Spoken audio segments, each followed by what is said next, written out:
Hello friends, welcome back to our channel moms daily. ഇന്ന് ഞാൻ വന്നിരിക്കുന്നത് ഒരു സ്പെഷ്യൽ ഗോതമ്പ് പഞ്ഞപ്പമായിട്ടാണ്. ഞാൻ ഇതിന് മുന്നേ വേറൊരു രീതിയിലാണ് പഞ്ഞപ്പം എന്ന് പറഞ്ഞിട്ട് ഇട്ടിട്ടുണ്ടായിരുന്നത്. ഇന്ന് വളരെ ഹെൽത്തി ആയിട്ട് ഗോതമ്പ് പൊടി വെച്ചിട്ടാണ് നമ്മൾ ഈ ഒരു അപ്പം ഉണ്ടാക്കുന്നത്. അപ്പോൾ ഇതെങ്ങനെ ഉണ്ടാക്കാമെന്ന് പെട്ടെന്നൊന്ന് കണ്ടു നോക്കാം. അപ്പോൾ അതിനായിട്ട് ഞാനിവിടെ ഒരു ബൗൾ എടുത്തിട്ടുണ്ട്. ഇതിനകത്തോട്ട് 1 കപ്പോളം ഉള്ള ഗോതമ്പ് പൊടിയാണ് എടുത്തിരിക്കുന്നത്. 1 കപ്പ് എന്ന് പറയുന്നത് 250 ml ആണ് എടുത്തിരിക്കുന്നത്.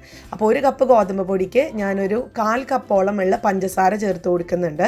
അപ്പം മധുരമൊക്കെ നമ്മുടെ ഇഷ്ടത്തിനനുസരിച്ച് ചേർക്കാം. പിന്നെ ചേർക്കുന്നത് 1/4 കപ്പോളം ഉള്ള എണ്ണയാണ് ചേർക്കുന്നത്. ഇത് സൺഫ്ലവർ ഓയിലാണ്. നിങ്ങൾക്ക് വെളിച്ചെണ്ണ ഉപയോഗിക്കാൻ പറ്റത്തില്ല. അതിന് പകരം ബട്ടറോ നെയ്യോ ഒക്കെ ഉപയോഗിക്കാം കേട്ടോ. അപ്പോൾ ഓയിൽ, ബട്ടർ അല്ലെങ്കിൽ നെയ്യ്, ഈ 3 കാര്യങ്ങളിൽ ഏതെങ്കിലും ഒന്ന് ചേർക്കാം.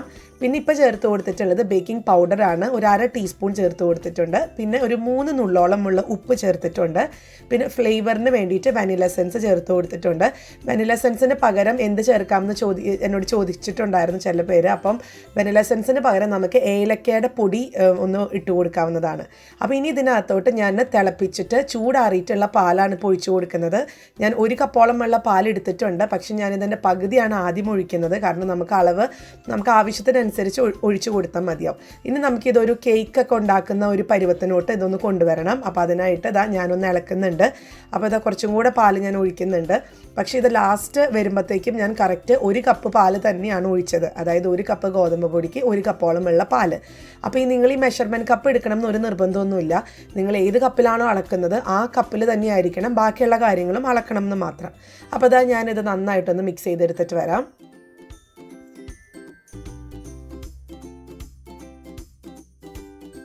അപ്പോൾ ഞാൻ കുറച്ചും കൂടെ നമുക്കിത് ഭയങ്കര കട്ടിയായിട്ട് തോന്നുന്നത് കൊണ്ട് ഞാൻ ബാക്കി ഉണ്ടായിരുന്ന ആ പാലും കൂടെ ഒന്ന് ചേർത്ത് കൊടുക്കുന്നുണ്ട്.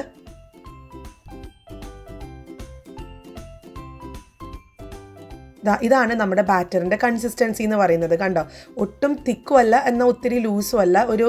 ഈ ഒരു കൺസിസ്റ്റൻസിയിലോട്ട് വേണം നമുക്ക് കൊണ്ടുവരാനായിട്ട്. അപ്പോൾ ഇനി നമുക്കിത് വേറെ വെക്കുകയോ ഒത്തിരി നേരം മാറ്റി വയ്ക്കൊന്നും വേണ്ട. നമുക്ക് ഉടനടി ഏത് പാത്രത്തിലാണോ നിങ്ങൾ എടുക്കുന്നത് ആ പാത്രത്തിനകത്തോട്ട് നമുക്ക് ഒഴിക്കാം. ഞാനിന്നിപ്പോൾ ഇതുപോലത്തെ ഒരു കുഞ്ഞു പാത്രങ്ങളാണ് എടുക്കുന്നത്. നിങ്ങൾക്ക് സ്റ്റീൽ പാത്രം എടുക്കാം, ഗ്ലാസിൻ്റെ പാത്രം എടുക്കാം. അപ്പോൾ ഞാൻ ഇതിന് മുന്നിട്ട് വീഡിയോയിൽ എന്നോട് ചോദിച്ചിട്ടുണ്ടായിരുന്നു, ഈ ഗ്ലാസ് എടുത്ത് വെച്ച പൊട്ടില്ലേ എന്ന്. ഇല്ല കേട്ടോ, പൊട്ടൊന്നുമില്ല. ഞാൻ അതിൻ്റെ വീഡിയോ മുന്നും കേക്കിൻ്റെ റെസിപ്പിയിൽ ഞാൻ ഇട്ടിട്ടുണ്ട്. അപ്പോൾ നിങ്ങൾക്കതിൽ കാണാം. പിന്നെ അതുപോലെ സ്റ്റീലിൻ്റെ ഏത് പാത്രത്തിലും ഉണ്ടാക്കാം, ഇഡ്ഡലിത്തട്ടിലും ഉണ്ടാക്കാം. അപ്പോൾ ഇതിന് മുന്നേ എന്നോട് കുറേ പേര് ചോദിച്ചൊരു ഡൗട്ടാണ്, ഇതേ മാവ് നമുക്ക് ഇഡ്ഡലിത്തട്ടിൽ കോരി ഒഴിക്കാമോ എന്ന്.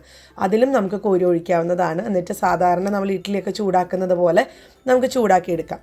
അപ്പോൾ ഞാൻ ഇനി ഈ ഒരു പാത്രത്തിൽ ഞാൻ അല്പം എണ്ണ പുരട്ടിയിട്ടുണ്ടായിരുന്നു. നിങ്ങൾക്ക് എണ്ണയോ അല്ലെങ്കിൽ ഈ ഒരു ബട്ടറോ നെയ്യൊക്കെ വേണമെങ്കിൽ പുരട്ടാം. എന്നിട്ട് ഇതുപോലെ ബാറ്റർ ഒന്ന് ഒഴിച്ചു കൊടുക്കുന്നുണ്ട്. അടുത്തത് ഞാനിതൊന്ന് ചെറുതായിട്ടൊന്ന് തട്ടി കൊടുക്കുന്നുണ്ട്. ഇതിനകത്ത് എന്തെങ്കിലും എയർ ബബിൾസ് ഒക്കെ ഉണ്ടെങ്കിൽ ഒന്നുകൊണ്ട് പോകാൻ വേണ്ടിയിട്ടാണ് കേട്ടോ. അല്ലാന്നുണ്ടെങ്കിൽ അത് നമുക്ക് ശരിക്കും വേവാത്ത പോലെയും അതുപോലെ തന്നെ ഭയങ്കര ഹാർഡായിട്ട് തോന്നും. അപ്പോൾ ഞാൻ അത് തട്ടിക്കൊടുത്തതിന് ശേഷം അപ്പോൾ ആ ഒരു സമയം കൊണ്ട് ഞാനിവിടെ സ്റ്റീമറിനകത്ത് വെള്ളം വെച്ചിട്ടുണ്ടായിരുന്നു. അപ്പോൾ വെള്ളം ചൂടായി ആവി വരാൻ തുടങ്ങിയിട്ടുണ്ട്. അപ്പോൾ ഇതിനകത്തോട്ടാണ് ഞാൻ ഇറക്കി വെക്കുന്നത്. നിങ്ങൾക്ക് സ്റ്റീമറിന് പകരം ഞാൻ പറഞ്ഞ പോലെ ഇഡ്ഡലിത്തട്ടിലും ഉണ്ടാക്കാവുന്നതാണ്. അപ്പോൾ ഞാനിനി ഇത് മൂടി വെച്ചിട്ട് 10 മിനിറ്റ് മുതൽ 15 മിനിറ്റ് വരെയാണ് ഇതൊന്ന് ആയി വരാനുള്ള സമയം. അപ്പം അത് നിങ്ങളൊരു 10 മിനിറ്റ് കഴിയുമ്പോൾ ഒന്ന് ചെറുതായിട്ടൊന്ന് തുറന്ന് നോക്കുക. കാരണം ഓരോ തീക്കനുസരിച്ചിട്ടൊക്കെ അത് അല്ലെങ്കിൽ എടുക്കുന്ന ഗോതമ്പ് പൊടിയൊക്കെ അനുസരിച്ച് അത് മാറ്റം വരും.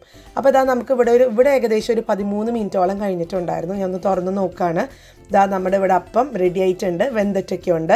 നിങ്ങൾക്ക് വേണമെന്നുണ്ടെങ്കിൽ നമ്മൾ ആ ഒരു മാവ് ഒഴിക്കുന്ന സമയത്ത് അല്പം ഉണക്കമുന്തിരി അല്ലെങ്കിൽ നെയ്യിൽ വറുത്തിട്ടുള്ള കശുവണ്ടി ഉണക്കമുന്തിരിയൊക്കെ ചേർത്ത് കൊടുത്തെന്നാലും അതൊക്കെ ഒരു സ്വാദൊക്കെ തന്നെയാണ്. അതൊക്കെ നമ്മുടെ ഇഷ്ടത്തിന് ചെയ്യാം. അപ്പോൾ ഞാനിതൊന്നൊരു സ്പൂൺ വെച്ചിട്ട്, ഇത് ചൂടൊക്കെ ആറി വന്നിട്ടുണ്ട്, ഞാനിതൊരു സ്പൂൺ വെച്ചിട്ടൊന്ന് തട്ടിന്നൊന്ന് എടുക്കുവാണ് കേട്ടോ. അപ്പോൾ നമുക്ക് വളരെ ഈസി ആയിട്ട് ഇത് പോരും. കാരണം നമ്മൾ എണ്ണയൊക്കെ ഒന്ന് ചെറുതായിട്ട് തൂത്ത് കൊടുത്തത് കൊണ്ട് തന്നെ നല്ല പെർഫെക്റ്റ് ആയിട്ട് വരും എന്ന് മാത്രമല്ല നല്ലൊരു ഷേപ്പ് കിട്ടാനും കൂടിയാണ് ഞാനിപ്പോൾ ഇങ്ങനത്തെ ഒരു കുഞ്ഞ പാത്രത്തിൽ എടുത്തിട്ടുള്ളത്. അപ്പോൾ നോക്കിക്കേ, നല്ല സൂപ്പറായിട്ടുള്ള അപ്പം ഇവിടെ റെഡിയാണ്. പിന്നെ നമ്മുടെ ഒരു ഇഷ്ടത്തിനനുസരിച്ച് നിങ്ങൾക്ക് ഇതിനകത്ത് തേങ്ങ ചേർക്കാം, തേങ്ങാക്കൊത്ത് ചേർക്കാം. അപ്പോൾ അങ്ങനത്തെയൊക്കെ ഒരു നിങ്ങൾക്ക് എന്താണോ ഇഷ്ടം അതനുസരിച്ചിട്ടുള്ള കാര്യങ്ങളൊക്കെ ഈ ഒരു ബാറ്ററിനൊപ്പം ചേർത്ത് കൊടുക്കാം കേട്ടോ. അതുപോലെ നിങ്ങൾക്ക് പഴം ഇഷ്ടമാണെന്നുണ്ടെങ്കിൽ ഞാൻ അതിൻ്റെ ഒരു റെസിപ്പി പിന്നീട് ഇടാം. നമുക്ക് നല്ല പഴുത്ത നേന്ത്രപ്പഴം ഈ ഒരു പാലിന് പകരം നമ്മൾ മിക്സിയിലൊന്ന് അടിച്ചെടുത്തിട്ട് അതും ഇതിനകത്ത് ചേർത്ത് കൊടുത്തെന്നാലും പഴത്തിൻ്റെയും ഗോതമ്പ് പൊടിയിലും ടേസ്റ്റും അതും ഒരു വേറൊരു സ്വാദാണ്. അപ്പോൾ ഞാൻ ഇതിനകത്തുനിന്ന് ഈ ഒരു അപ്പക്കൊന്ന് എടുത്ത് കാണിക്കാം. അപ്പം നമ്മുടെ അപ്പം ഇവിടെ റെഡിയാണ്. ഞാനപ്പോൾ ഇതൊന്ന് കാണിക്കാം ഇതിൻ്റെ ഉള്ളൊക്കെ എങ്ങനെ ഇരിക്കണേന്നുള്ളത്. ഇപ്പം നമ്മുടെ വീട്ടിലൊക്കെ എപ്പോഴും കുഞ്ഞുങ്ങളൊക്കെ ഉണ്ട്. ഇപ്പോൾ ലോക്ക്ഡൗൺ റെസിപ്പീസ് എന്നൊക്കെ പറഞ്ഞിട്ട് ഇപ്പോൾ ഒത്തിരി കാണാവുന്നതാണ്. അപ്പോൾ എനിക്ക് തോന്നുന്നു ഒരു റെസിപ്പിയായിട്ട് അതിലൊരു വിഭവമായിട്ട് നിങ്ങൾക്ക് ഇതിനും എടുക്കാം, ഒരു ലോക്ക്ഡൗൺ റെസിപ്പി എന്ന് പറഞ്ഞിട്ട്. അപ്പോൾ ഇതാണ്, വളരെ ഹെൽത്തിയാണ്, എല്ലാവരും ട്രൈ ചെയ്ത് നോക്കുക. കണ്ടോ, ഉള്ളൊക്കെ നല്ല സോഫ്റ്റാണ്, നല്ല പഞ്ഞി പോലെയാണ് ഇരിക്കുന്നത്. അപ്പോൾ നിങ്ങൾ ട്രൈ ചെയ്തിട്ട് എങ്ങനെ ഉണ്ടായിരുന്നു എന്നൊന്ന് അറിയിക്കണം. അതുപോലെ തന്നെ നമ്മുടെ ഈ ചാനൽ നിങ്ങൾ ആദ്യമായിട്ടാണ് കാണുന്നതെങ്കിൽ സബ്സ്ക്രൈബ് ചെയ്യാനും മറക്കരുത് കേട്ടോ. അപ്പോൾ അടുത്തൊരു വീഡിയോ ആയിട്ട് നമുക്ക് ഉടനെ കാണാം. അൻറ്റിൽ ദെൻ ബൈ.